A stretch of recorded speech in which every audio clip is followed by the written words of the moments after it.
नमस्कार,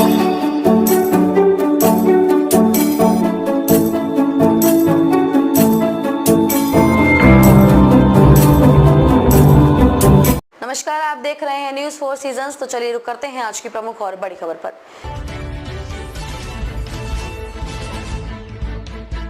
पीड़ित युवती ने किया सरकारी जमीन को बेचे जाने का खुलासा।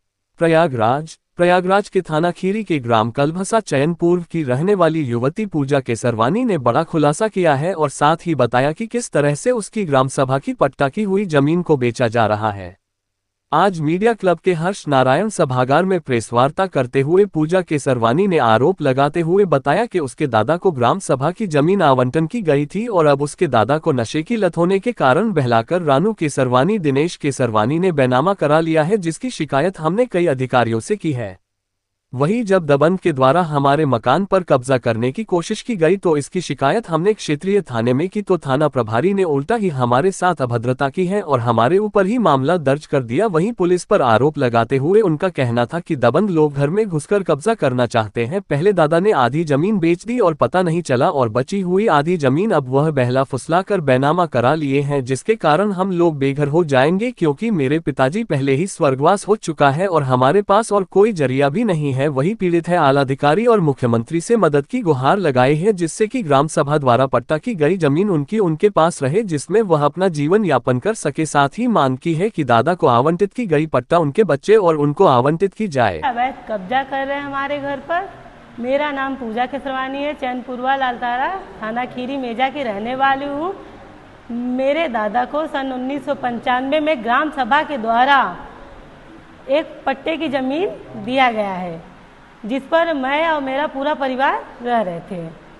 2025 में मेरे पिताजी के खत्म लखनलाल केसरवानी जी के खत्म हो जाने के बाद मेरे दादा 85 वर्ष के वृद्ध व्यक्ति, नशेबाज व्यक्ति हैं, जिनको बहला फुसला कर सूरज केसरवानी, दिनेश केसरवानी, रुपेश, खुशदिल, मोनू केसरवानी लोगों के द्वारा झूठा रजिस्ट्री करा लिया गया है।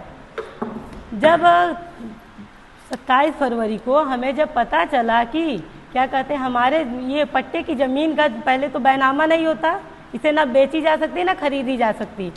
इसको मतलब ये लोग जब खरीद लिए थे 27 फरवरी को, जब ये लोग कब्जा करने के लिए आए तो हम इसका विरोध किए। जब विरोध किए तो ये लोग हमारे घर पर आए, मतलब हावी हो गए, हमारे साथ मारपीट किए, छेड़खानी किए और उसके बाद ये लोग घर का ताला तोड़कर अंदर भी गए। जब हमने वहीं बगल में लालतारा बूथ चौकी है वहाँ पे गए तो यशोद सर के पास एप्लीकेशन लेके गए थे कि सर देखिए हमारे घर पर ये लोग भूमाफिया की तरह कब्जा कर रहे हैं। तो यशोद सर कोई कार्रवाई नहीं किए, ना हमारी पूरी बात सुने, उल्टा हमें मारने के बाद फिर उसके बाद हमें ये थाने लेके गए। रास्ते में गाड़ी के अंदर भी वो लोग मतलब यशोद सर कृष्ण मोहन सिंह हमें गाली देते हुए भी लेके मारते और गाली देते हुए लेके गए थे और हमारे ऊपर झूठा मुकदमा भी कर दिए हैं।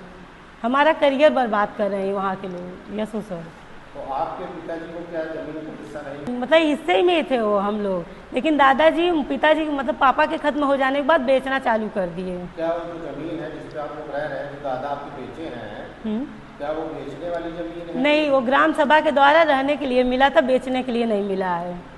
क्या मांग है आपकी?